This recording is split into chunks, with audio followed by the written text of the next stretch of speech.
2012-13లో total production in the state marine, fresh water, brackish water shrimp అన్ని కలిపి 15.88 lakh tons.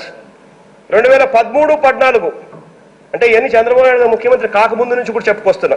2012-13లో 15.88 లక్షల టన్నులు, 2013-14 వచ్చేసరికి 17.69 లక్షల టన్నులు, 2014-15 వచ్చేసరికి 19.78 లక్షల టన్నులు, 2015-16 వచ్చేసరికి దాదాపుగా 20 లక్షల టన్నులు. అంటే ప్రతి సంవత్సరం కూడా ఈ మెరైన్ టోటల్ ప్రొడక్షన్ ప్రతి సంవత్సరము 13%, 14%, ఒక సంవత్సరం 13%, 2012-13లో 13.24% పెరిగింది, 13-14లో 11.35% పెరిగింది, 14-15లో 11.86% పెరిగింది. ప్రతి సంవత్సరం కూడా పెరుగుతూనే ఉంది.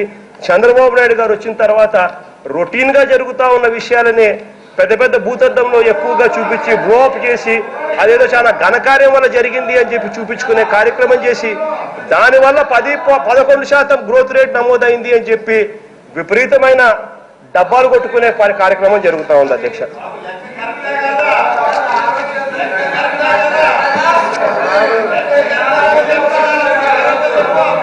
అధ్యక్ష అధ్యక్ష అధ్యక్ష అధ్యక్ష బీకాంలో ఫిజిక్స్ చదివిన వాళ్లకు నా లెక్కలు అర్థం కావాలి. అధ్యక్ష అధ్యక్ష అధ్యక్ష అధ్యక్ష